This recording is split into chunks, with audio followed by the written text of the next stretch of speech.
우리 하나님의 은혜가 온 성도들에게 함께하기를 원합니다. 이제 5월 첫 주일 어린이 주일이기도 합니다. 그래서 참 우리가 함께 모여서 예배하는 것이 아직까지는 조금 뒤끝이 남아 있긴 하지만 그래도 오늘은 또 함께 어느 정도 모여서 예배 드리게 된 것도 참 감사드리는 일이고요. 우리 계속해서 이사야서를 보면서 오늘 이제 49장 14절부터 26절까지 보면서 하나님의 자녀, 이 이스라엘의 자녀, 회복되는 이스라엘의 자녀 문제를 함께 살펴보고자 합니다. 이 본문 속에 보면 자녀 얘기가 많이 나옵니다. 얼마 전 통계를 보니까 2019년 11월 달부터 우리나라 인구가 점점 줄어들고 있습니다. 출생자보다 사망자가 많습니다. 그러니까 장례식장은 더 많아졌고 어린아이가 태어나는 산부인과 병원은 점점 이제 장사가 안 되는, 장사를 해서 좀 미안하긴 하지만 이제 그런 식입니다. 그러니까 자녀는 없어지고 죽는 자는 많아지고 그럼 결국 어떻게 됩니까? 인구가 점점 줄어들 수밖에 없지요. 대한민국이 지금 그런 상황이 되어버렸습니다. 참 이 어려운 상황인데 이 자녀가 줄어든다는 거, 인구가 줄어든다는 얘기는 이제 다음 불과 10년, 20년만 지나가 보면 여러 가지 많은 사회적인 문제도 그렇게 생겨날 수가 있습니다. 그래서 이 자녀 문제가 우리에게는 참 소중한 문제입니다. 하나님께서 이사야를 통해서 이스라엘의 회복을 얘기할 때에 그 회복의 이 상징 중에 하나가 바로 자녀 문제입니다. 그래서 오늘 본문 속에서 쭉 읽어보면 그들의 이스라엘의 자녀 얘기가 계속해서 나옵니다. 우리가 구약 성경 읽다 보면 도대체 뭐가 뭔지 잘 모르는 분들이 꽤 있는데 하여튼 이 본문 속에서 보면 자녀 얘기를 많이 하세요. 제일 먼저 그 15절에 보면 여인이 어찌 그 젖 먹는 자식을 잊겠으며, 이 얘기부터 시작해서 요즘은 간혹 그런 사건도 벌어지잖아요. 자기가 원치 않는 아이가 태어났다고 그냥 이상한 그냥 죽여버리는 참 매정한 그런 어머니, 그런 얘기들도 간혹 나오는데 하여튼 보통 일반적으로 어머니가 자식을 잊을 수는 없는 일이죠. 그런데 그들은 혹시 잊을지라도 나는 너를 잊지 아니할 것이다. 부모의 심정을 가지고 하나님께서 이스라엘에 대해서 얘기를 하면서 그들이 이제 이스라엘이 회복이 될 때에 17절에 보면 네 자녀들은 빨리 걸으며, 자녀들은 빨리 걸어 나오게 될 것이고 너를 황폐하고 하던 대적자들은 너를 떠나가게 될 것이다. 그리고 18절에 내 눈을 들어 사방을 보라. 그들, 네 자녀들이 다 모여 내게로 오느니라. 많은 무리들이 모여오고, 그리고 이 자녀들이 많이 모이니까 19절에 보면 이는 내 황폐하고 적막한 곳들과 파멸을 당하였던 땅이 이제는 주민이 많아서 좁게 될 것이며, 인구가 너무 많아서 땅이 좁아서 이제 살 수 없다는 얘기죠. 또 21절에도 그때 내가 내 마음에 이르기를 누가 나를 위하여 이들을 낳았는고, 나는 자녀를 잃고 외로워졌으며 사로잡혀 유리하였거늘 이들을 누가 양육하였는고, 누가 이 자녀를 낳았냐. 이 자녀가 너무 많으니까 아주 놀라는 그런 얘기들입니다. 그래서 오늘 우리는 하나님께서 이런 얘기들을 쭉 하시는 이유가 뭔가를 잘 이해할 필요가 있습니다. 제일 첫 번째, 하나님은 이스라엘의 회복을 말씀하셨을 때 하나님은 생육하게 하시는 하나님이십니다. 이 생육하게 하시는 하나님, 이 하나님을 제일 먼저 우리는 이해하는 것이 중요합니다. 하나님이 아담을 만드시고 아담과 하와를 만드시고 그들에게 복을 주시면서 생육하고 번성하고 충만하라. 하나님은 생육의 복을 말씀을 하셨습니다. 그런데 요즘 사람들은 이 생육에 대해서 그것을 회피하는 경우들도 많잖아요. 얼마 전 통계도 또 보니까 지금은 이제 많이 줄었어요. 줄은 것도 이제 어느 정도 이유가 있는 것 같지만 몇 년 전만 해도 한 해 동안 20만, 30만 낙태가 이루어졌는데 이제 작년에는 한 5만 명 정도라고 해서 많이 줄은 것 같아요. 줄어서 줄은 게 아니라 보니까 제 생각에는 아예 그냥 안 생기도록 피임을 한 것 같아요. 하여튼 이 세상의 교육은 성교육을 한다 그래가지고 그냥 피임하는 교육만 시키는 것 같아요. 인간이 그 나쁜 짓 하는 것을 그냥 그만둘 리는 없고, 숫자적으로 보면 좀 그런 것 같은데 그건 제 해석이에요. 하여튼 그래도 1년에 몇만 명씩 죽잖아요. 생육을 사람들은 그걸 귀찮아하고 힘들어하고 어떻게 하든지 피하려고 합니다.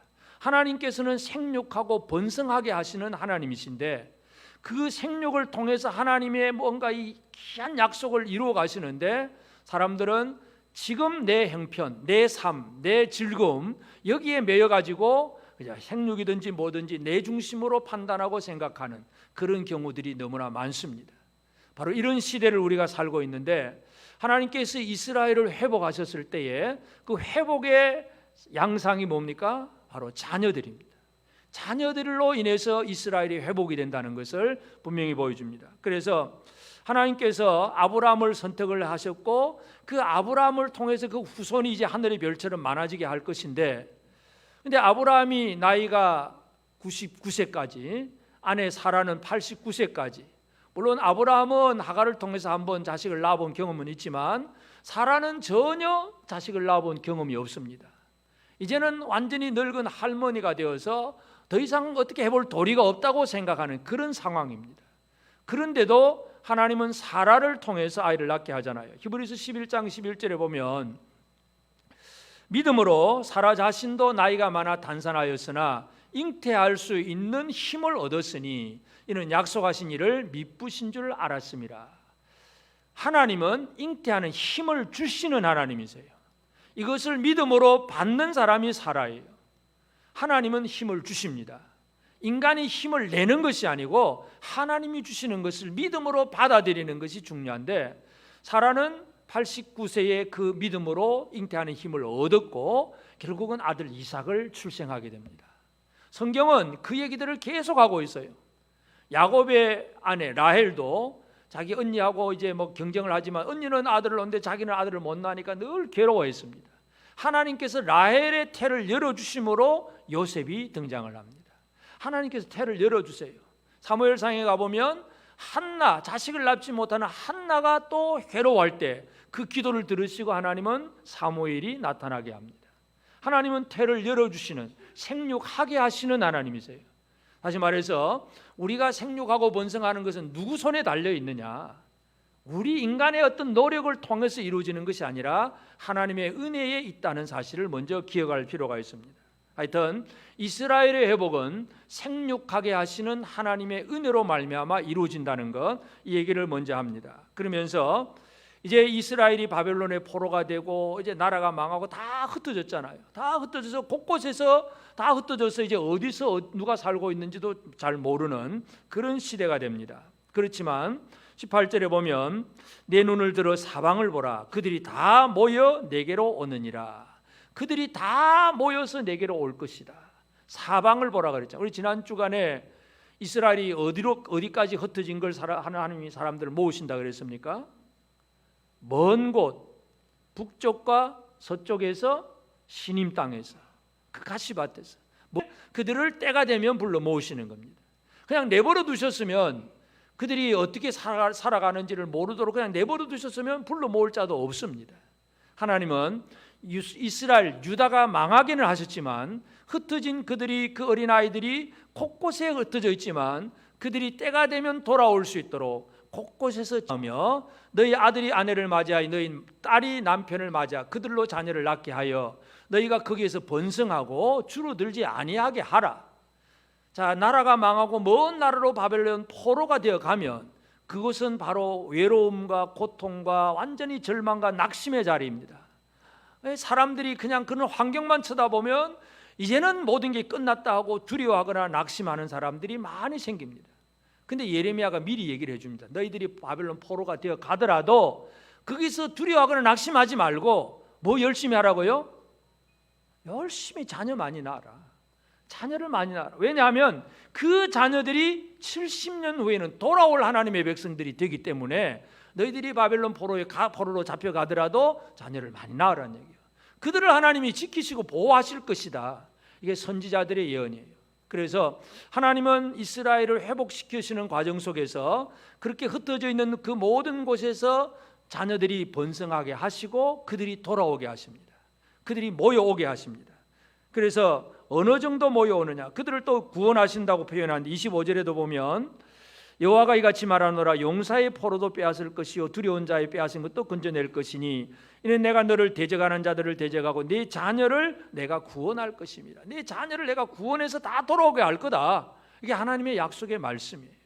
하나님께서 이스라엘을 그렇게 회복시켜 주십니다.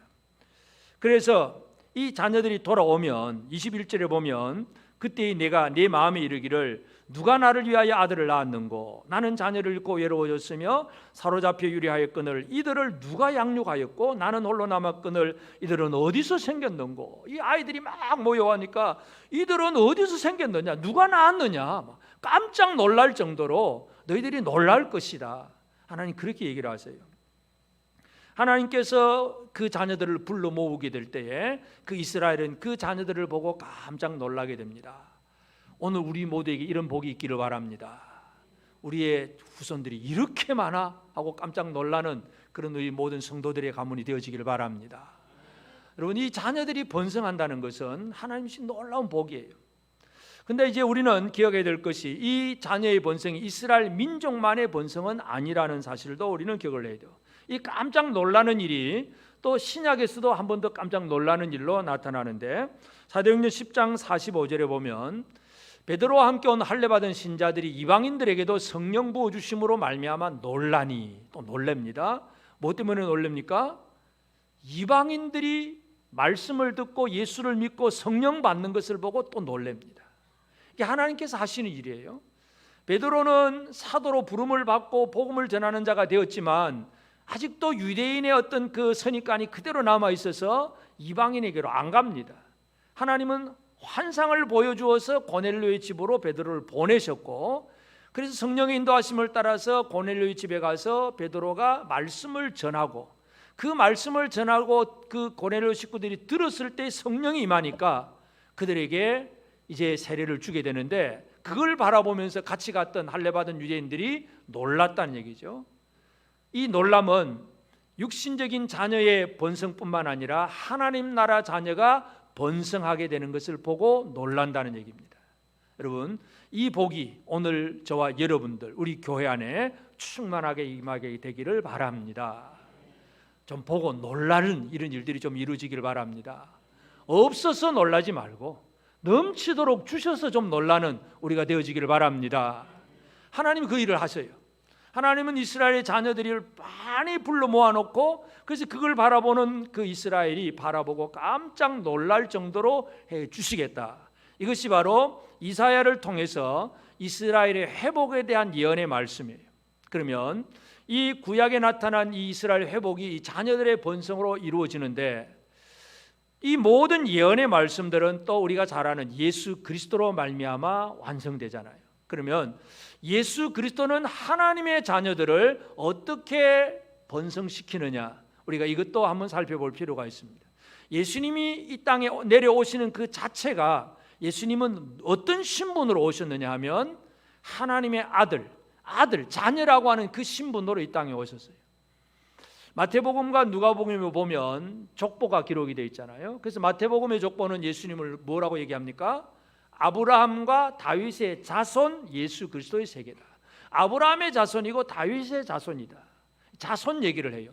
이 자녀라고 하는 것, 그러니까 누구의 어느 집에 자녀가 누군가 등장한다는 것, 이게 얼마나 큰 은혜인가를 마태복음이 그 얘기를 합니다. 근데 마태복음은 아브라함부터 이제 시대를 이제 뒤로 물려오면서 예수 얘기를 하지만, 누가복음에 보면 이제 거꾸로 예수님부터 거꾸로 올라가는, 과거로 거슬러 올라가는 그런 족보를 기록을 합니다. 그래서 예수님부터 쭉 올라가면서 누가복음 3장 38절에 보면 그 위는 에노스요, 그 위는 셋이요, 그 위는 아담이요, 그 위는 하나님이시니라. 그 예수가 어디에까지 연결됩니까? 하나님에까지 연결된다고 누가가 기록을 하고 있습니다. 예수 그리스도는 하나님의 아들이에요. 원래부터 하나님의 아들이에요. 독생자예요. 그런데 그 하나님의 아들이라고 하는 독특한 신분을 가지고 이 땅에 태어나셨다는 얘기가 복음서 기자들이 기록한 내용이에요. 그래서 예수님이 이 땅에 하나님의 자녀로 오신다는 것, 그냥 하나님은 하나님으로 오셨다, 왕으로 오셨다 이 정도가 아니라 하나님의 자녀로 오셨다는 것이 얼마나 큰 우리에게 위대한 교훈과 복이 되는지 우리가 이것을 이해할 필요가 있습니다. 예수 그리스도가 이 땅에 하나님의 자녀로 오셨다는 얘기는 또 어떤 신분이냐 하면, 히브리서 1장 2절에 보면 이 모든 날 마지막에는 아들을 통하여 우리에게 말씀하셨으니 이 아들을 만유의 상속자로 세우시고 또 그로 말미암아 모든 세계를 지으셨느니라. 예수는 원래부터 하나님의 아들이세요. 하나님의 독생자인데, 그런데 이 땅에 하나님의 아들로 나타나십니다. 근데 뭐하러 오십니까? 만유의 상속자로 세우시고 하나님이 만드신 모든 만유를 상속받는 아들로 예수 그리스도가 이 땅에 등장하시는 거예요. 이것이 오늘 우리에게 얼마나 큰 은혜가 되는가를 오늘 깨달을 필요가 있습니다.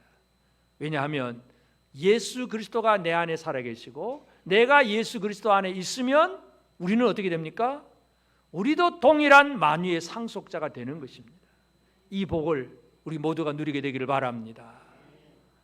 그냥 우리 할머니, 할아버지 또 우리 조상들이 물려준 땅, 재산 그거 좀 있다고 큰소리 치는 게 아니라 우리는 뭘 물려받는 사람들입니까? 하나님의 자녀는 하나님 주시는 만유를 상속할 수 있는 그런 사람이라는 것을 기억할 필요가 있습니다. 그래서 예수는 하나님의 아들로서, 사람의 아들로서 이 땅에 아들의 신분을 가지고 오셨고, 그리고 이제 이 땅에 오셔서 모든 사역을 하셨을 때에 예수님 사역은 뭐냐면 한마디로 하나님의 자녀를 만드는 일이었습니다. 십자가에 죽으시고 부활하신 다음에 예수님이 막달라 마리아에게 그런 얘기를 하잖아요. 요한복음 20장 17절에 보면 예수께서 이르시되 나를 붙들지 말라. 내가 아직 아버지께로 올라가지 아니하였노라. 너는 내 형제들에게 가서 이르되, 예수님은 제자들을 형제라고 표현하면서 그 다음 말이 뭡니까?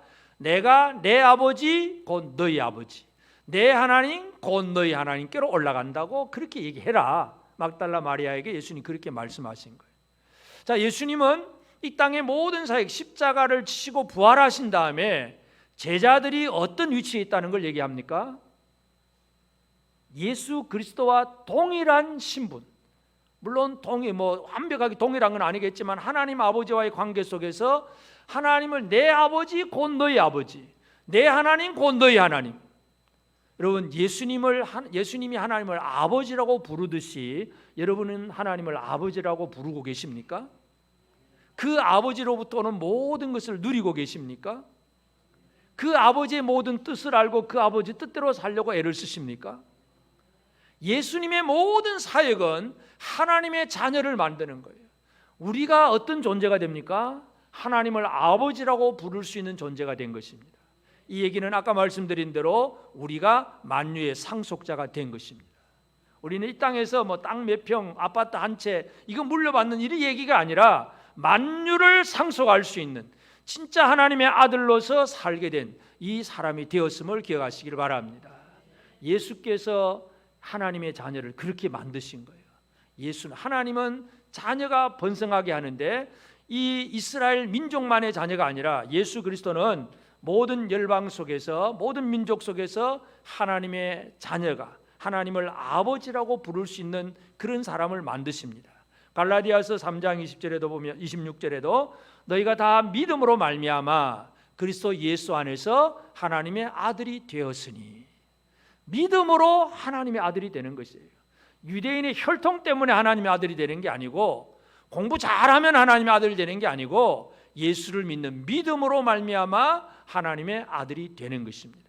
그래서 예수는 이 땅에 오셔서 뭘 하셨느냐? 우리가 믿을 수 있도록 말씀을 선포하고 사역을 하시면서 뭔가를 보여주시고, 보여주고 들려주고 믿을 수 있게 하시잖아요. 믿을 수 있게. 그래서 믿으면 하나님의 아들이 되는 것, 이게 예수님이 하시는 일이었습니다. 이 은혜 때문에 오늘 우리는 하나님을 아버지라고 부를 수 있게 되었습니다. 이게 얼마나 큰 은혜인지 모릅니다. 뿐만 아니라 우리 예수님은 이 땅에서 이 어린 아이들에 대해서도 뭔가를 하시는 것을 우리가 살펴볼 수 있는데, 특별히 우리 어린이 주일에는 이 본문을 많이 보기는 하는데, 마가복음 10장 15절, 16절 보면 내가 진실로 너희에게 이르노니 누구든지 하나님의 나라를 어린아이와 같이 받들지 않는 자는 결단코 그곳에 들어가지 못하리라 하시고, 그 어린아이를 안고 그들 위에 안수하시고 축복하시니라. 예수님은 어린아이와 하나님의 나라를 연결을 시킵니다. 그래서 이 어린아이를 안고 축복하면서 누구든지 어린아이처럼 하나님 나라를 받들지 않으면 하나님 나라를 소유할 수 없다. 여러분, 어린아이가 물론 육신적인 면에서 어린아이이기도 합니다. 제자들이 입장에서 볼 때는 좀 귀찮아서 애들은 가라고 막 그렇게 할 정도인데, 그러나 예수님은 그 어린아이들을, 순수한 그 어린아이들을 바라보시면서 그들처럼 하나님의 나라를 받드는 사람이 되어져야 된다는 그 얘기를 합니다. 그러면 예수님이 이 땅에 있는 아이들만 사랑하셨느냐 하는 얘기입니다. 이제 이것을 우리가 좀 더 확대시켜서 생각할 필요가 있는데, 예수님이 보호하시고 예수님이 축복하시고 예수님이 함께 하신 사람이 누구인가 하는 문제예요. 마태복음 25장 40절에 보면 임금이 대답하여 이르시되 내가 진실로 너희에게 이르노니 너희가 여기 내 형제 중에 지극히 하는 자 하나에게 한 것이 곧 내게 한 것이니라 하시고, 이 마태복음 25장의 세 가지 비유 중에 마지막 양과 염소의 비유예요. 그 심판주가 오셔 가지고 이제 심판을 합니다. 오른쪽 양의 자리, 왼편 염소의 자리, 너는 이쪽 너는 이쪽 분간을 합니다. 오른쪽 양의 자리가 복을 받는 자리고 영생의 자리고, 염소의 편 왼편 자리는 벌을 받는 자리예요. 그런데 예수님이 이렇게 벌을 받는 자를 이렇게 얘기하니까 우리가 왜 벌을 받아야 됩니까? 하니까 너희는 내가 줄일 때에 먹을 거 주지 않았고, 내가 목마를 때 마실 것도 주지 않았고, 내가 헐벗을 때 옷 한 벌도 안 줬고, 내가 갇혔을 때 돌보지도 않았고, 안 했다는 거. 예수님 우리가 언제 안 했습니까? 내가 주일날 예배도 드리고요, 뭐 또 하고 다 했는데 예수님 왜 안 했습니까? 그때 주신 대답이 이거예요. 여기 내 형제 중에 지극히 작은 자 하나에게 한 것이 곧 내게 한 것이다. 형제 중에 지극히 작은 자, 이 사람이 누굴까요? 예수의 형제, 제자들 얘기예요.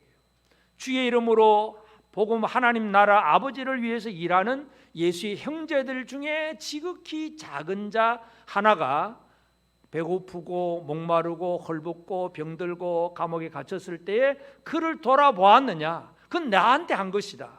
그러면 너는 오른쪽, 안 했느냐? 너는 왼쪽. 이 마지막 양과 염소의 비유 얘기입니다. 제자들이 그 비유를 들었을 때 제자들의 마음은 어떻겠습니까? 야, 우리가 지극히 작은 자라 할지라도, 내가 다른 사람에게 인정받지 못한다 할지라도 주님은 나에게 뭔가 잘한 사람은 복 주시고 나에게 잘못한 사람은 벌 주시는구나. 이게 얼마나 우리에게 프라이드가 되겠습니까? 여러분 건드린 사람을 주님은 그냥 내버려 두지 않습니다. 아멘입니까? 여러분을 돌본 사람에게 하나님은 풍성한 복을 주십니다. 이게 얼마나 큰 복인지 몰라.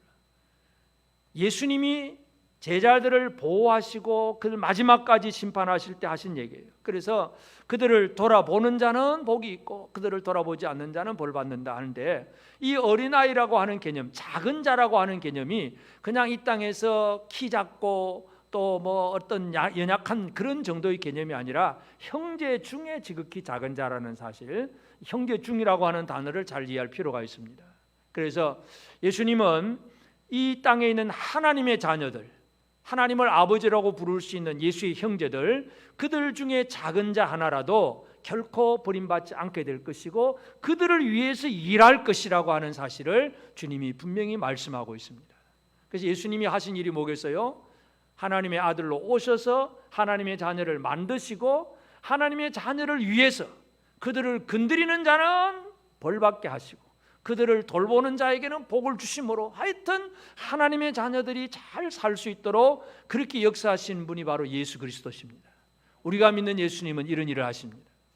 그러므로 이제 오늘 우리는 특별히 이제 어린이 주일이기도 한데, 우리 자신들은 하나님을 향해서는 아버지라고 부르잖아요. 또 우리에게는 자녀들이 또 있습니다. 우리 후손들이 있습니다.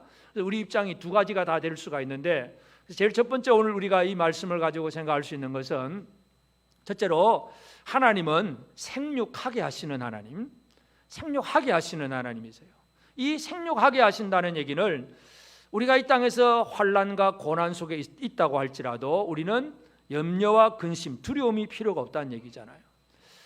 예수님께서 서머나 교회에 편지를 주셨을 때 계시록 2장 10절에 너는 장차 받을 고난을 두려워하지 말라. 볼지어다 마귀가 장차 너희 가운데서 몇 사람을 오게 던져 시험을 받게 하리니 너희가 10일 동안 환난을 받으리라. 네가 죽도록 충성하라. 그리하면 내가 생명의 관을 내게 주리라. 이런 이 서머나 교회가 믿음을 잘 지키는 교회인데, 웬만하면 환난이 없으면 안 좋겠습니까? 모든 어려움이 없이 평안하면 얼마나 좋겠습니까? 코로나 같은 것도 좀 없으면 얼마나 좋겠습니까? 질병도 없고 환난이 없으면 얼마나 좋겠습니까? 그런데 교회에 예수님이 뭐라고 얘기합니까? 장차 받을 고난, 장차 고난이 있을 것을 얘기를 합니다. 너희가 10일 동안 환난을 받으리라.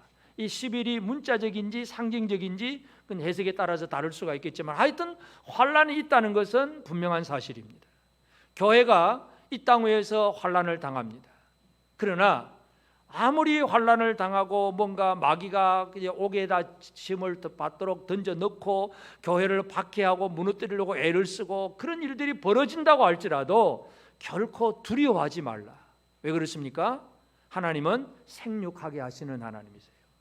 이 하나님을 신뢰함으로 우리에게 있는 여러 가지 힘들고 어려운 문제가 생긴다고 할지라도 여러분 두려움 없이 사는 우리 모두가 되어지기를 바랍니다. 하나님을 신뢰하며 살기를 바랍니다. 여러분 이 시대가 참 어려운 시대입니다. 사회적인 분위기도 자녀도 제대로 안 낳는 분위기도 하고 또 이 세상의 모든 문화와 풍조 어떤 사상들이 인간 중심, 인권 중심이 돼가지고 하나님 없이 인간이 최고인 것처럼 그래서 아무도 차별하지 마라. 차별금지법 동성애를 하든 뭘 하든 그걸 금지하면 안 되고 그걸 잘못됐다고 말하면 안 되고 그래서 그런 법을 만들어 가지고 모든 인간이 다 동등하고 다 잘났다고 인정해 주라는 얘기잖아요. 죄를 짓든 지가 망하든 말든 인간 사회가 그렇습니다. 지금 현재로는 영국에서는 하여튼 전도하다가 오히려 감옥 가는 일들이 많이 생깁니다. 남들이 듣기 싫은데 왜 전도하냐고. 저 사람 인권을 생각해 주라고. 그래서 갇히기도 하고 끌려가기도 합니다. 지금 이 시대가 이런 시대예요. 이게 한국 안에서도 언제 들어올는지도 모릅니다. 하여튼 이런 많은 환난과 어려운 문제들은 우리에게 장차 올 환난들이에요. 없어지지는 않습니다. 없지는 않습니다. 분명히 올 것인데 그러나 그때에도 우리는 결코 두려워하지 말라는 얘기입니다. 큰일 났다 어쩔고 그러지 말고 생육하게 하시는 하나님을 신뢰하시기를 바랍니다.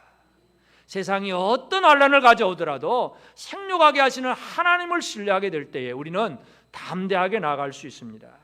우리는 하나님의 유업을 이어받을 상속자들입니다. 이 상속자의 삶이 뭐냐면 로마서 8장 17절에 보면 자녀이면 또한 상속자 곧 하나님의 상속자요 그리스도와 함께한 상속자니 우리가 그와 함께 영광을 받기 위하여 고난도 함께 받아야 할 것이니라. 참 영광을 받아라 그러고 끝나버리면 얼마나 좋겠어요. 영광을 받기 위하여서 고난도 함께 받아라. 아멘이십니까? 고난 받기를 원하셨습니까? 고난을 원하는 사람은 별로 없지요. 그러나 고난이 오더라도 그 모든 것들을 잘 극복하기를 바랍니다. 영광을 받기 위해서 상속자는 아버지의 유업의 영광을 이어받을 사람들인데 이 땅 위에 사탄의 공격은 끊임이 없습니다. 그 고난이 우리에게 다가오더라도 두려워하지 않기를 바랍니다. 사탄은 여모저모로 유혹을 하기도 하고 힘들고 어려운 문제를 가져다 주기도 하고 많은 환난을 갖다 주기도 합니다. 그러나 그 가운데서 나는 하나님의 영광의 유업을 상속받을 상속자라고 하는 그 개념을 결코 잊어버리지 않게 되기를 바랍니다. 그리고 이제 우리가 하나님의 자녀인 동시에 이제 우리는 또 우리의 후손들에게 있어서는 이 자녀들을 향한 해야 될 사역들이 좀 있습니다. 그 사역은 뭔가 하면 하나님이 주신 우리의 자녀들에게 뭔가를 좋은 것을 제대로 물려줄 수 있는 신앙을 전수할 수 있는 그런 우리 부모가 되는 것이 가장 중요합니다. 어린아이들은 각 가정에서도 보배지요. 각 집안에서도 그 아이가 참 보물이고 후손을 이어가고 그 집안을 이어가는 보물이기도 합니다. 그러나 오늘 우리는 좀 전체를 바라보면서 우리에게 있는 우리의 어린아이들도 어떤 의미를 가지고 있는가 하는 부분에서 우리에게 있는 어린아이들은 하나님의 나라를 이어받을 하나님의 나라를 이루어가야 되는 하나님의 자녀라고 하는 사실을 결코 잊어서는 안 됩니다. 모세가 이스라엘 백성들을 이끌고 이제 광야로 나왔을 때에 하나님 앞에 언약의 백성이잖아요. 구원받은 백성인데 그런데 이 12정탐꾼이 가서 가나안 땅을 정탐하고 돌아와서는 불신의 보고를 합니다. 우리가 좋기는 한데 안 되겠습니다. 못 하겠습니다. 보고를 하잖아요. 여호수아 갈렙만이 그게 안 돼. 우리는 들어간다고 얘기를 하지만 그 불신의 보고를 들었던 60만 그 전체 대중이 하나님 앞에 원망하고 불평을 합니다. 그 결과로 하나님 주신 벌이 뭡니까? 그들이 광야에서 다 죽는다는 거예요. 40년 동안 차례대로 죽어가는 것입니다. 물론 매일매일 한 사람씩 차례 죽는 거 아니고 어떤 때는 한꺼번에 몇만 명씩 또 죽기도 하긴 하지만 40년 동안 60만 명이 죽습니다. 그러면 광야 생활은 어떤 생활이냐 하면 그 20세 이상 된 남자들은 40년 동안 없어져야 되고 그때부터 40년은 20세 이하의 어린아이들과 광야에서 태어나는 아이들이 성장해서 또 자라는 기간입니다. 그래서 광야 40년 생활을 마치고 보면 뒤에 인구를 다시 조사를 하는데 보니까 60만 명이에요. 끝은 좀 끝자리 수는 다르긴 한데 하여튼 40년 전에도 60만 명이고 40년 후에도 60만 명이에요. 그러면 뒤에 나타난 60만 명은 어떤 사람들입니까? 바로 이들을 통해서 가나안 땅을 정복하고 하나님의 나라를 이루는 그러한 믿음의 자녀로 이 모세가 길러 놓은 거예요. 그리고 그 마지막 설교가 바로 신명기의 설교예요. 하나님은 하나님의 자녀들이 번성하게 하십니다. 이 이스라엘을 향해서는 40년 동안 폭발적으로 번성한 게 아니라 어떻게 보면 본전치기지만 불신의 죄 때문에 본전치기밖에 못했지만 그러나 그 후손들은 이제 많이 번성을 하게 되는데 이 믿음의 후손을 길러낸다는 것, 이건 우리에게 너무나 중요한 일입니다. 그래서 우리는 우리의 자녀들에게 뭘 물려줄 수 있는가? 우리 자녀들에게 물려줄 수 있는 것은 우리의 삶, 신앙의 삶, 이 믿음으로 살아가는 삶을 전수해 줄 수 있는 그런 사람이 되는 것이 중요합니다. 호세아 4장 6절에 보면 내 백성이 지식이 없으므로 망하는도다. 네가 지식을 버렸으니 나도 너를 버려 내 제사장이 되지 못하게 할 것이요 네가 내 하나님의 율법을 잊었으니 나도 네 자녀들을 잊어버리리라. 특별히 하나님이 자녀 얘기를 또 하세요. 자, 북이스라엘이 하나님의 말씀을 잊어버렸습니다. 제멋대로 사는 거, 우상 숭배하고 제멋대로 삽니다. 그래서 하나님 뭐라고 합니까? 네가 지식을 버렸다. 하나님을 아는 지식을 버렸고 하나님을 버렸고 율법을 버렸기 때문에 나도 네 자녀들을 잊어버릴 것이다. 하나님이 자녀들을 잊어버린다는 얘기죠. 생각 안 해준다는 얘기입니다. 하나님께로부터 버림받은 자녀가 된다는 얘기는 뭐가 되겠습니까? 하나님의 보호하심, 하나님의 인도하심, 사랑, 관심 이것이 없는 그냥 육신적으로만 살아가는 그런 자녀가 되는 거예요. 우리 예수를 믿는 믿음의 자녀들, 믿음의 가정의 자녀들도 잘못하면 이 아이들이 자라서 건강하고 공부 잘하고 세상에서 한자리하고 어떤 이런 자녀로만 기르기를 원하는 그런 부모가 있다면 아직도 큰 문제입니다. 그렇게 돼서는 안 되죠. 하나님 앞에 하나님이 잊어버린 그런 자녀가 되면 안 되잖아요. 하나님이 그들을 기억해 주셔야 되잖아요. 그들이 비록 환난에 있고 그들이 고통이 있다고 할지라도 하나님이 잊어버리지 아니하시면 때가 되면 돌아오게 하시는 거예요. 그러면 부모 역할이 뭡니까? 하나님을 아는 지식, 율법을 말씀을 가까이 하는 이 부모가 말씀을 가까이 하는 삶을 살게 될 때, 말씀대로 살아가는 삶을 살 때에 자녀들이 그것을 물려받는 것입니다. 그냥 잔소리로 내 이래 해라 저래 해라 가르쳐서 되는 게 아니라 삶을 그대로 닮아가는 것입니다. 여러분은 자녀들에게 무엇을 닮도록 좋은 영적 유산을 물려주고 계십니까? 말은 잘해요. 그냥 열심히 이런 말은 잘하는데 그냥 생활에 있어서 쉽게 말해서 기도 생활도 없다든지 교회 가서 열심히 찬양은 잘하는데 집에 가서는 잔소리나 한다든지 부부 싸움이나 한다든지 그러면 자녀들 보기에 어떤 거예요? 사랑하라 그러면서 아버지 엄마는 늘 싸운다 그러면 부부까지도 사랑도 못하면서 그걸 뭘 보고 배우겠어요? 이 전수라고 하는 것은 삶으로 물려주는 것입니다.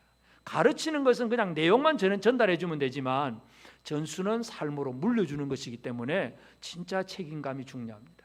우리의 어떤 모습을 물려줄까요? 여러분의 어떤 모습을 여러분의 자녀들이 물려보고 배울까요? 여기 우리는 우리 자신들을 한번 돌아볼 그러한 시간들이 되어지길 바랍니다. 나는 나의 후손들에게 어떤 신앙의 좋은 면을 물려줄 수 있는가? 내 후손들에게 또 내 육신적인 자녀라고 할지라도 내 믿음의 후배들에게 어떤 영적인 좋은 유산을 물려줄 수 있는가? 여러분, 우리 재금교회 선조들은 그 일본의 신사참배 앞에 목숨 걸고 굴하지 않는 순교신앙이라고 하는 것을 우리에게 물려주셨어요. 근데 우리는 그걸 물려받았다고는 생각을 하면서도 요즘 우리의 신앙생활은 어떻습니까? 여러분, 순교신앙입니까? 복받기 위한 기복신앙으로 사십니까? 진짜 진리를 위해서 하나님의 영광을 위해서 내 모든 것을 헌신할 수 있는 그 삶을 우리가 살아가는 것이 중요합니다. 그래야 우리의 후손들이 하나님 앞에 잊어버림을 당하지 않는 그런 복된 자녀들이 됩니다. 우리 특별히 어린이 주일, 우리의 어린아이들이 복받기를 우리 모두가 바라고 있습니다. 그러면 우리는 말로는 다 축복할 수 있습니다. 그런데 말로 축복하는 것과 함께 해줘야 될 것은 하나님의 뜻대로 살아가는 삶을 전수해 주는 것. 이것은 저와 여러분에게 주어진 사명임을 기억하십시다. 하나님은 하나님의 자녀들을 회복시켜서 이스라엘의 회복이 이루어진다는 걸 보여주셨고, 예수 그리스도 안에서 이방인들까지 모든 믿는 자들이 하나님의 자녀임을 분명히 보여주셨습니다. 우리가 하나님의 자녀가 되었고 우리를 통해서 또 하나님의 자녀들이 번성하게 되는 일들이 이루어질 것입니다. 이 사역을 제대로 감당하는 저와 여러분 모두가 꼭 되어지기를 바랍니다. 아멘.